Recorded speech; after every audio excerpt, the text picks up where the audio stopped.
Un jour ordinaire en septembre 2017, donc j'étais dans un TER, un train régional qui faisait Grenoble-Lyon. Donc à l'époque j'avais 22 ans, j'étais étudiant et je venais de m'inscrire à la fac de Grenoble. Donc il fallait que je trouve un appart sur Grenoble. Donc c'est la raison pour laquelle j'ai fait l'aller-retour, puisque tu le sais, probablement, j'habite à Lyon. Et il s'avère que c'est une journée où déjà je m'étais levé, j'étais très fatigué, je me sentais très fatigué. Bon, ça faisait déjà plusieurs semaines, plusieurs jours, plusieurs semaines et même plusieurs mois que j'étais déjà très fatigué. Et ce jour-là particulièrement, je me sentais très fatigué. Bien entendu, il y avait un petit peu le stress aussi de trouver un appart assez rapidement, puisque je commençais les cours dans très peu de temps, et j'avais besoin de trouver un appart, et donc je faisais des allers-retours, je faisais beaucoup de recherches, et je faisais des allers-retours incessants entre Lyon et Grenoble, donc ça me procurait pas mal de fatigue et pas mal de stress. Et ce jour-là, je me sentais donc très fatigué, et donc il était environ 17h, 17-18h, je rentrais donc chez moi à Lyon, et j'étais dans ce fameux train Grenoble-Lyon, et je me sentais très fatigué, et j'ai commencé rapidement à me sentir très mal. C'était à ce moment précis dans le train en fait. Durant le voyage, j'ai commencé à avoir des sueurs, à avoir des vertiges, à avoir des fortes nausées, et c'est quelque chose que j'avais jamais ressenti avant en fait. Bon, j'avais l'habitude bien entendu d'être fatigué, c'est quelque chose qui est normal chez tout le monde. On a déjà tous senti des grosses fatigues, ou même des moments un petit peu où on est un peu nauséeux, qu'on se sent pas vraiment bien, même parfois des moments lorsqu'on est stressé aussi, on peut se sentir pas très bien, mais c'était complètement différent, c'était une sensation qui était réellement différente, que je n'avais jamais sentie auparavant. Et donc je voyais ma mère à côté qui était très inquiète parce qu'elle me voyait très mal. Et donc bon, le trajet passe, c'était le pire trajet de ma vie, je me sentais vraiment très mal. Les gens autour me regardaient aussi étrangement, puisqu'ils voyaient que je souffrais, j'étais vraiment pas bien, je transpirais, j'étais vraiment pas bien. Et donc arrivé à Lyon, je devais encore prendre le métro pour rentrer chez moi. J'avais que 2 lignes de métro à parcourir pour rentrer chez moi. Et ça a été le parcours du combattant, je tenais quasiment plus sur mes jambes, j'arrivais plus à avancer, et ça a été très difficile pour moi. Donc à la fois il y avait du mal-être, j'étais pas encore inquiet parce que j'étais vraiment dans le jus, donc j'étais vraiment mal à ce moment-là, donc on pense à une seule chose, c'est rentrer chez soi et à s'allonger. Et finalement quand je suis rentré chez moi, je me suis pas allongé, puisque je suis directement parti aux urgences. Alors aux urgences, rien de spécifique, hein. J'ai vu le médecin, donc j'ai attendu pendant très longtemps, hein. Je pense que tu as l'habitude si tu connais un petit peu les urgences. Et le médecin, donc une fois que le médecin vient me voir, qui fait le diagnostic, rien de particulier, mis à part un rythme cardiaque assez élevé, bon, ce qui est peut-être logique dû un petit peu à l'adrénaline, au stress, au fait de ne pas savoir ce qui m'arrivait, et j'étais vraiment dans un stress intense à ce moment-là. Donc finalement je sors des urgences, encore j'étais très mal, j'avais beaucoup de mal à marcher, je tenais pas beaucoup sur mes jambes, j'étais vraiment épuisé en fait, hein, complètement épuisé, comme si je venais de parcourir un marathon, quoi. Je pensais qu'il y a une seule chose, c'était m'allonger. En fait j'étais pas vraiment fatigué, j'étais épuisé, c'est-à-dire que j'avais pas envie de dormir par exemple, lorsque tu es fatigué le soir, tu vois, tu as les yeux qui se ferment, tu as envie de dormir, c'était complètement différent, c'était plus un épuisement physique, comme lorsque tu viens de faire un match de foot, un marathon ou une activité sportive et que tu te sens très fatigué mais tu n'as pas forcément envie de dormir. C'est plus de la fatigue physique plutôt que de la fatigue nerveuse. Et donc je vais me coucher le soir, voilà, quand même assez inquiet. Et le lendemain, donc je décide de faire une prise de sang. J'étais dans le même état, je pensais que la nuit m'aurait servi à aller mieux, et finalement ça m'a pas du tout aidé. Je suis donc allé faire ma prise de sang dans un laboratoire pas très loin de chez moi, et je me suis donc reposé, et 24 heures plus tard j'ai donc eu les résultats. Je suis allé voir mon médecin, et là j'ai vraiment eu la réponse finalement, puisque les prises de sang étaient catastrophiques. Je n'avais jamais fait une prise de sang aussi catastrophique que ça. Je ne savais toujours pas ce que j'avais, puisque mon médecin m'a prescrit du coup des compléments alimentaires, des compléments en protéines, des compléments en magnésium, des compléments en vitamine D. Bon, il a mis la totale parce que mes prises de sang étaient catastrophiques, j'étais carencé en calcium, enfin je vais pas te faire toute la liste sinon ça serait énorme. Je savais qu'il fallait que je prenne ces prescriptions, chose que j'ai faite, mais je savais que ça n'allait pas suffire forcément. À ce moment-là, je suis rentré dans une phase de réflexion assez importante pour me poser la question de finalement qu'est-ce qui avait pu procurer une telle faiblesse, une telle fatigue, un tel épuisement. Et donc j'ai retracé finalement tout le parcours des derniers mois et des dernières années, et je me suis vraiment rendu compte en fait, et c'est là que j'ai pu faire un diagnostic. Je l'ai fait moi-même, hein, tout seul, puisque à ce moment-là, personne n'a pu me dire que je faisais un burn-out, que j'étais en train de subir un épuisement. Alors souvent on parle d'épuisement professionnel, moi c'est un peu plus complexe que ça, mais je vais t'en reparler dans cette vidéo. J'avais fait ce qu'on appelle un épuisement, qui était dû tout simplement à mon mode de vie. Au moment du burn-out, j'étais déjà à ma 5e année d'études, donc j'étais déjà bien engagé dans mes études. J'avais eu le temps quand même de me construire une vie sociale, une vie étudiante. J'étais quelqu'un de très actif, bien que je sois assez cool comme ça. Quand on me voit comme ça, je parais assez cool, je parais plutôt détendu, mais en vrai je suis très introverti, j'introvertis beaucoup les choses, et par contre je suis très actif. J'étais engagé dans des associations, dans une radio associative à côté de mes études, j'étais très impliqué dans mes études, j'essayais de faire un maximum de stages, d'expériences professionnelles dans mon domaine. J'étais également un gros fêtard, je faisais beaucoup de sport aussi, j'allais à la salle de sport 3 fois par semaine, je faisais des compétitions de course à pied, donc j'étais quelqu'un de très actif dans tous les domaines de ma vie. Et c'est à ce moment-là que je me suis rendu compte que j'avais pas vraiment pris le temps pour moi, que j'avais pas forcément écouté mon corps, et que là mon corps était en train de me dire stop. Alors ça peut paraître assez, ce qui est difficile à accepter à ce moment-là, c'est qu'on se dit à 22 ans, s'épuiser à 22 ans, ça peut paraître vraiment paradoxal, et c'est là que la remise en question est très douloureuse, parce qu'en général on peut faire, moi j'avais toujours l'image qu'une personne, des personnes qui faisaient des burn-out, des personnes qui arrivaient en fin de carrière, enfin en fin de carrière ou quasiment en fin de carrière à 50, 55 ans, voire 60 ans, et qui étaient épuisés par leur travail et par leur carrière professionnelle, et qui finissaient finalement par faire un burn-out. Et finalement, je me suis rendu compte, enfin par moi-même du coup, par ma propre expérience, que le burn-out pouvait également concerner des jeunes personnes. Et après, du coup, après cette expérience du burn-out, j'ai pu rencontrer et parler avec différentes personnes également de mon âge, je dirais entre 20 ans et 30 ans, et qui également ont subi des burn-out. Alors des personnes qui étaient étudiantes, qui étaient en prépa, etc., ou même des personnes, des jeunes actifs ou des jeunes actifs qui ont également fait un burn-out. Donc ça m'a un petit peu rassuré, parce que je me suis dit, bon, finalement, c'est quelque chose qui est très répandu, et il n'y a pas d'âge pour faire un burn-out. Donc ça, c'est un petit peu pour te raconter mon histoire. Donc tu vois que je suis un peu à même, je suis quand même assez bien placé pour te parler du burn-out, bien que chaque burn-out soit complètement différent. Moi, je te partage mon histoire, et je le ferai probablement dans d'autres vidéos, parce que peut-être que tu as envie que je rentre plus dans le détail, parce que peut-être que toi aussi tu as traversé le burn-out, peut-être que toi tu te poses des questions, que tu te sens justement fatigué, épuisé, que tu prends peu de temps pour toi, et que tu te poses toutes ces questions-là. Est-ce que je suis plutôt dans une phase de déprime, de dépression? Est-ce que tout simplement c'est une phase qui est totalement classique, je prends pas assez de temps pour moi, mais je ne suis pas complètement dans le burn-out? Ou peut-être que tu présentes les pré-symptômes justement d'un burn-out, et que justement tu risques de subir la même expérience que moi, et que tu as envie d'éviter ça à tout prix, et je peux te comprendre. Donc c'est la raison pour laquelle je referai d'autres vidéos sur ce sujet. En automne 2017, j'étais donc conscient qu'il fallait que je prenne du temps pour moi, pour me reposer, mais j'étais très naïf à cette époque-là, puisque je pensais qu'en l'espace de 2 mois, ou peut-être 3 mois, mais à l'époque il me semble qu'en l'espace de 2 mois justement, je pensais que j'allais pouvoir complètement me remettre et retrouver ma pleine énergie, et pouvoir reprendre mes activités, pouvoir reprendre ma vie avec toutes les activités que je faisais auparavant, et finalement pouvoir m'épanouir dans cette vie, parce que j'aime quand même avoir une vie assez active, et je pense qu'on est tous un petit peu comme ça aussi. C'était assez naïf de ma part, parce que finalement j'ai mis quasiment 1 an et demi à me remettre complètement de mon burn-out, et même aujourd'hui je dirais que mon corps est encore en réadaptation constante, puisque finalement lorsqu'on fait un burn-out on doit tout reprendre de zéro, et c'est la raison pour laquelle j'ai décidé aussi à la suite, pendant cette réadaptation, de te partager aussi, de créer ma chaîne YouTube et de te partager des conseils à la fois qui touchent à l'alimentation et aux produits naturels, puisque pour moi ce sont 2 choses qui m'ont énormément aidé pour retrouver un niveau d'énergie assez important, qui puisse me permettre de reprendre une vie normale, et tout simplement pour pouvoir retrouver mes forces, retrouver mon mental, retrouver tout simplement qui j'étais, et pouvoir continuer ma vie avec de nouveaux projets en tête. Donc c'était très important pour moi de le partager, et c'est ce que je vais continuer de faire sur cette chaîne YouTube. Alors maintenant peut-être que tu te poses cette question, mais qu'est-ce qui a provoqué ton burn-out, puisque je t'ai expliqué un petit peu la phase pré-burn-out, et puis je t'ai expliqué également la phase un petit peu post-burn-out, mais je t'ai pas réellement expliqué qu'est-ce qui chez moi avait provoqué ce burn-out. Alors comme je te l'ai dit, on parle souvent d'épuisement professionnel. Dans 90% des cas, le burn-out sont dus au travail. Pour moi, c'était plus complexe que ça, puisque comme je te l'ai dit, j'étais étudiant à l'époque, surtout dû à un ensemble de choses, sur le fait que j'ai complètement oublié mon corps, c'est-à-dire que, comme je te l'ai dit, j'avais une vie qui était très active, et donc je ne mangeais quasiment pas, j'oubliais de manger, ou je prenais pas le temps de manger, je prenais pas le temps de dormir, je prenais pas le temps d'écouter mon corps, je prenais pas le temps de choisir et de sélectionner des produits qui étaient bons pour moi, donc que ça soit dans mon alimentation, dans mes cosmétiques, et c'est la raison pour laquelle ça me tient à cœur aujourd'hui d'en parler. Donc en fait, j'ai complètement oublié mon corps, et je réfléchissais uniquement avec mon mental, et ça a été là le gros problème, et c'est la raison pour lequel au bout d'un moment mon corps m'a dit moi je te laisse de côté parce que tu m'as complètement oublié pendant des années, et forcément lorsque ton corps te lâche, tu ne peux plus rien faire, et c'est ce qui est arrivé chez moi. Alors peut-être que toi aujourd'hui tu traverses cette situation, là je m'adresse vraiment aux personnes qui sont dans cette situation de burn-out, qui traversent cette période très douloureuse.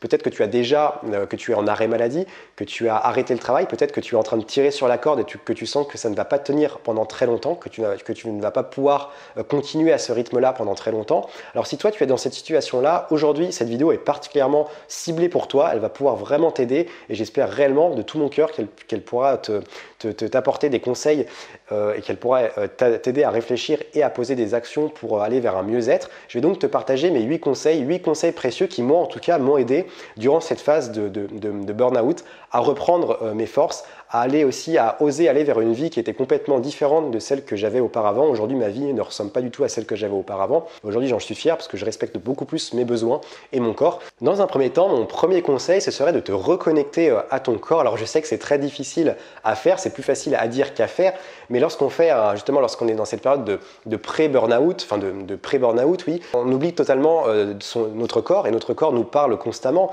Tu sais qu'aujourd'hui, si tu as des douleurs telles qu'elles soient, ça veut dire que ton corps t'envoie des signaux, il t'envoie des signaux et c'est à toi de les interpréter et de savoir de quelle manière agir dessus pour éviter justement d'aggraver la situation et ensuite de développer certaines maladies, certains cancers, dans les cas les plus graves bien entendu. Dans ma période pré-burnout, mais je l'ai compris après, j'avais, disons pendant peut-être 4 ou 5 mois, j'avais beaucoup de mal à marcher, j'avais mal sous les voûtes plantaires, sous les 2 pieds. Et c'est parce que j'étais dans une époque où je voyageais beaucoup, je marchais beaucoup, j'ai fait pas mal d'allers-retours un peu partout en France pour des concours, pour plein de choses comme ça. Et je pensais que c'était dû à ça, le fait que je marchais beaucoup. Mais bon, j'étais quand même habitué à faire de la course à pied, à marcher, à être actif, donc c'était bizarre, quoi. C'était une douleur qui était assez bizarre. Et je me suis rendu compte que finalement après, c'était mon corps qui me parlait et qui me disait de ralentir en fait. Donc ton corps en fait te parle constamment. Mon deuxième conseil, c'est d'apprendre à te respecter. Alors je vais m'expliquer. Moi pendant longtemps, je ne me respectais pas. Et quand je te dis apprendre à te respecter, c'est notamment respecter ton corps, parce que ton corps, c'est ton compagnon le plus fidèle, il va t'accompagner jusqu'à la fin de tes jours, et lui, il a toujours besoin, je dirais, d'être à 100%. Il est là pour te maintenir, il est là au quotidien pour te soutenir, ça, c'est vraiment ton compagnon le plus fidèle. Et si aujourd'hui tu fais les choses pour ton ego déjà, soit pour satisfaire ton ego, soit pour les autres. Moi, pendant très longtemps, j'étais la personne qui voulait boire le plus d'alcool en soirée. Dans le sport, je voulais courir plus vite et plus longtemps que tout le monde. Voilà, je voulais toujours prouver, faire les choses pour les autres. Et forcément, mon corps, je lui rendais mal parce que mon corps, lui, n'était pas forcément content que je prouve aux autres, que j'aille puiser dans mes réserves sans arrêt. Donc voilà, deuxième conseil très important, c'est d'apprendre à te respecter. Fais les choses pour toi, fais les choses en premier lieu pour ta santé, pour ton corps, respecte-le et tu verras que ça va te procurer une énorme gratitude et ton corps va bien te le rendre puisque tu auras déjà ton moral sera en hausse et tu auras beaucoup plus d'énergie au quotidien et tu verras que finalement c'est un cercle vertueux. Plus tu vas respecter ton corps, mieux il va te le rendre et ainsi de suite. Donc apprendre à se respecter. Mon troisième conseil, c'est de ne pas avoir peur de tout lâcher, alors de tout plaquer, mais plutôt de tout lâcher. C'est-à-dire que lorsqu'on fait un burn-out, ce qu'il faut savoir, c'est lorsqu'on fait un burn-out, alors peut-être que tu n'es pas encore à ce stade-là, mais peut-être que, et je l'espère en tout cas, que plus tard tu verras les choses comme ça, mais le burn-out est l'opportunité la plus importante de ta vie pour complètement changer de vie, pour finalement ouvrir de nouvelles portes et savoir mettre le passé de côté et oser ouvrir de nouvelles portes, oser changer de voie professionnelle, oser aller vers d'autres choses, oser agir massivement. Tu sais, la plupart du temps, on fait les choses pour les autres et c'est ce qui va souvent nous mène au burn-out et je t'en ai parlé dans cette vidéo. Il faut vraiment faire les choses pour soi, limite être un petit peu égoïste. Il faut toujours que tu aies en tête le fait que les gens oublient très rapidement et les gens vont très vite s'habituer à ton nouveau mode de vie tant que tu es aligné avec toi-même, tant que tu sais ce que tu veux, tant que tu vas, que tu visualises et que tu sais où tu vas aller et que tu mets en place des actions quotidiennement, tu verras que les gens vont te suivre et de toute manière ceux qui ne te suivent pas, c'est que finalement ce ne sont pas véritablement des vraies relations, des relations qui comptent, donc ne t'en fais pas avec ça et donc ose changer de vie, ose aller vers de nouvelles opportunités et laisse de côté ce fameux passé qui te fait souffrir et lorsqu'on a fait un burn-out, forcément on y repense sans arrêt et il ne faut pas justement, il faut vraiment aller vers autre chose, oser aller vers une nouvelle vie et saisir les opportunités. Mon quatrième conseil, et c'est un conseil qui est très important et que je te conseille d'appliquer puisque comme je te l'ai dit dans cette vidéo, souvent les personnes qui font des burn-out, ce sont des personnes qui ont beaucoup de bienveillance, beaucoup d'empathie, qui ont du mal à dire non et finalement ce sont des personnes qui se font marcher dessus sans arrêt. Je te dis ça parce que ça a été mon cas pendant longtemps. Donc il faut vraiment arrêter d'être gentil. Alors arrêter d'être gentil, ça ne veut pas dire être méchant, bien au contraire, ça veut dire avoir des valeurs, rester franc, rester bien droit dans ses bottes comme on dit et vraiment affirmer tes valeurs, ne jamais attaquer quelqu'un, mais vraiment être quelqu'un de droit et de franc. Ne respecte pas tout simplement les personnes qui ne te respectent pas. Sors-les tout simplement de ta vie, ne les attaque pas, sors-les de ta vie, ne leur apporte pas d'importance puisqu'elles n'en valent pas la peine. Et il faut également que tu apprennes à dire non. Que ce soit d'ailleurs des collègues de travail, des connaissances, des copains ou même des amis proches, il faut vraiment que tu apprennes à dire non, c'est très important. Et il faut surtout que tu te dises que les gens ne vont pas être vexés. Comme je te le disais tout à l'heure, les gens oublient très rapidement. Et si tu leur dis non, tu n'as pas besoin de te justifier. Ne te justifie pas, c'est le pire la pire des choses à faire, dis-leur non, je ne peux pas, tout simplement. Et si jamais, lorsque tu dis non à quelqu'un, et ben, si cette personne-là se vexe ou qu'elle le prend mal, et ben, sache que sa réaction ne t'appartient pas. Sa réaction, c'est juste le reflet de son malaise, c'est qu'elle présente quelque chose, enfin qu'elle a un blocage sur lequel elle n'a pas encore travaillé. Un autre conseil important que je peux te partager, ce serait de prioriser ta vie. C'est quelque chose de très important puisque lorsqu'on arrive à l'étape de burn-out, d'épuisement, qu'il soit professionnel ou qu'il soit dû à d'autres choses, c'est que finalement, on n'a pas écouté son corps, comme je te disais tout à l'heure, mais c'est aussi qu'on n'a pas priorisé sa vie. C'est-à-dire encore une fois, on n'a pas réussi à dire non à certaines choses, on s'est engagé dans plein de choses qui peut-être nous faisait vibrer, des choses, si on a dit oui, c'est qu'il y avait une raison quand même. Mais le problème, c'est que lorsqu'on est engagé partout, on ne peut pas être partout, tu ne peux pas être partout. Donc moi, ce que je te conseille de faire, c'est de prendre un papier et de prioriser, donc de noter 1, 2, 3, 4, 5, 6, 7, 8, enfin peu importe, et tu notes à côté ce qui est le plus important pour toi, donc tu classifies du plus important au moins important, ensuite tu te prends un gros temps de réflexion, tu vas éliminer ce qui vraiment n'est pas réellement important pour toi, ce qui vraiment peut mettre aussi des choses qui peuvent mettre en danger ta santé, ou du moins qui peuvent réellement te prendre beaucoup d'énergie, et tu vas vraiment garder le minimum de choses, soit le plus minimaliste possible, et comme ça par contre tu pourras te focaliser à 100% sur 2-3 petites choses, plutôt que te focaliser à 100% sur 10 choses différentes. Et comme ça te permettra également déjà d'être à 100% sur certaines choses. Forcément, lorsque tu es à 100% sur certaines choses, tu as des résultats qui sont bien meilleurs, tu vas vivre des émotions beaucoup plus intenses, etc. Et en contrepartie, tu auras également des moments de repos, des moments pour toi, des moments pour ne rien faire, qui sont également très importants. Mon 6e conseil, c'est d'écouter ton cœur. Alors tu sais que ton cœur va être relié à ton intuition, et les décisions qui vont être prises pour ton cœur seront de toute manière toujours mieux que les décisions qui seront prises déjà pour une personne qui va te mettre une pression, que ce soit une pression directe ou indirecte, ou les décisions qui seront prises pour satisfaire ton ego, je t'en parlais tout à l'heure. Donc quand je te dis prendre des décisions avec ton cœur, c'est de laisser le moins de place possible à ton mental, laisser le moins de place possible également aux pressions extérieures, et vraiment décompter ton cœur, et autorise-toi aussi à prendre les décisions les plus folles, puisque moi, comme je le dis toujours, si tu as pu surmonter un burn-out, ça s'applique au burn-out, mais ça s'applique aussi aux personnes qui ont subi des grands événements dans leur vie, et souvent ça peut être aussi la maladie qui peut venir déclencher des décisions, et on a envie justement de prendre des décisions folles et d'aller au bout, et c'est bien de le faire. Autre conseil, il s'agit de choisir un métier qui te fait vibrer. Alors c'est d'autant plus important si tu as subi un épuisement professionnel, un burn-out qui est dû à ton travail, puisque si forcément le fait de faire un burn-out et le relier à une expérience professionnelle, ça va créer des blocages dans ton cerveau, dans ton inconscient même, et tu vas avoir beaucoup de mal à retravailler, à aller vers un métier dans lequel tu vas pouvoir prendre du plaisir. Donc il faut vraiment te poser, et pour ce faire, moi ce que je te conseille de faire, c'est de prendre un papier et de noter deux choses, donc de faire un brainstorming. Donc tu prends un grand papier, tu vas noter toutes les compétences que tu as déjà en ta possession, tu en as sûrement, il faut vraiment arriver à brainstormer, à ressortir un maximum de choses. Note vraiment tout ce qui te passe par la tête, il n'y a pas de bon ou de mauvaise chose, note tout ce qui te passe par la tête, et également tout ce qui te fait plaisir, parce que des fois on a des compétences mais c'est pas forcément des choses qu'on aime faire, donc il faut bien arriver à la fois marquer tes compétences et tout ce qui te fait plaisir, et à partir de là tu vas pouvoir sélectionner ou barrer. Donc après le mieux c'est de le faire, par exemple tu fais ça le matin, tu reprends la feuille le soir ou le lendemain matin, et ensuite tu barres ce qui te semble pas vraiment nécessaire, et à la fin tu pourras donc également reprendre un moment de repos et regarder tous les métiers qui peuvent également s'en dégager. Il se peut même qu'il y ait des métiers que tu ne connaisses pas encore. Par exemple moi, lorsque j'ai lancé Terra Bien-être, je ne savais pas du tout, je connaissais très peu les métiers du web, et du coup je m'y suis intéressé à partir de là, et il s'est avéré que le papier que j'avais préparé correspondait à toutes les compétences qu'aujourd'hui j'utilise justement au travers de Terra Bien-être. Donc finalement ça correspondait totalement, et pourtant c'était un métier que je connaissais très peu. Donc il se peut également que ce soit des métiers que tu ne connaisses pas, donc ça va te permettre de te renseigner sur certains métiers, de te former également, etc. Donc ça peut être également une bonne chose, et ça va te permettre de reprendre du plaisir au travail. Et mon dernier conseil, si tu es aujourd'hui dans une période très difficile, que tu souffres d'épuisement, de burn-out, ce serait de faire le tri dans tes relations. C'est même pour moi indispensable. Alors il y a déjà le tri qui s'est fait automatiquement, puisque lorsque tu subis un burn-out, ou de manière générale lorsque la maladie est là, lorsqu'elle arrive, et ben forcément déjà ça fait le tri, le tri se fait naturellement, parce qu'il y a des personnes qui vont se désintéresser de toi. Et ensuite sers-toi de ton burn-out pour savoir justement quelles sont les personnes qui comptent vraiment pour toi. Donc déjà, quelles sont les personnes qui ont été là durant ton burn-out pour te soutenir. Ces personnes-là, ce sont les personnes clairement les plus importantes. Donc prends vraiment soin de ces personnes. Ce sont des personnes qui vraiment qui méritent d'être à tes côtés et qui ont justement besoin également de toi. Il y a des personnes qui n'ont pas forcément été là, mais qui ont du moins qui ont compris ce qui t'arrivait, qui ont essayé de comprendre. Donc ces personnes-là également sont très importantes.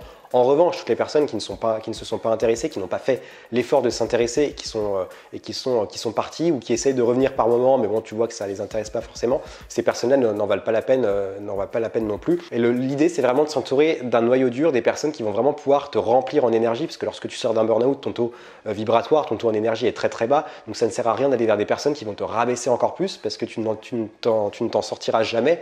Le plus important, c'est d'aller vers des personnes qui vont te remplir d'énergie, et ça te permettra justement de te remettre plus rapidement de ton burn-out, et c'est quelque chose auquel on ne pense pas, mais c'est très important. Les relations jouent un rôle très important justement dans ta période post-burn-out. Je tiens à te remercier, toi qui es arrivé au bout de cette longue vidéo. Alors comme tu l'as vu, c'est une vidéo spéciale, bien plus longue que ce que j'ai l'habitude de faire sur Terra Bien-être, et forcément le sujet est également différent. Alors libre à toi de me laisser un commentaire si tu te retrouves dans mon histoire, et si tu te retrouves justement, si tu as subi un burn-out, si tu as traversé cette épreuve plutôt, si tu as traversé cette épreuve, donc libre à toi parce que c'est quelque chose d'assez intime et donc je le respecte. En revanche, tu peux me dire dans les commentaires si c'est un sujet qui t'intéresse, si tu as envie de voir plus de vidéos sur cette thématique. Alors je vais pas faire que des vidéos là-dessus, mais il est possible de revoir d'autres vidéos sur cette thématique sur ma chaîne. Pour terminer, n'hésite pas également à aller voir les différents liens dans la description, c'est toujours un complément d'information, donc tu peux voir mes différents liens pour accéder à mes formations gratuites ou payantes, ou pour t'inscrire à la lettre privée. Je te souhaite une très bonne soirée, merci à toi pour ton attention et pour être fidèle à Terra Bien-être.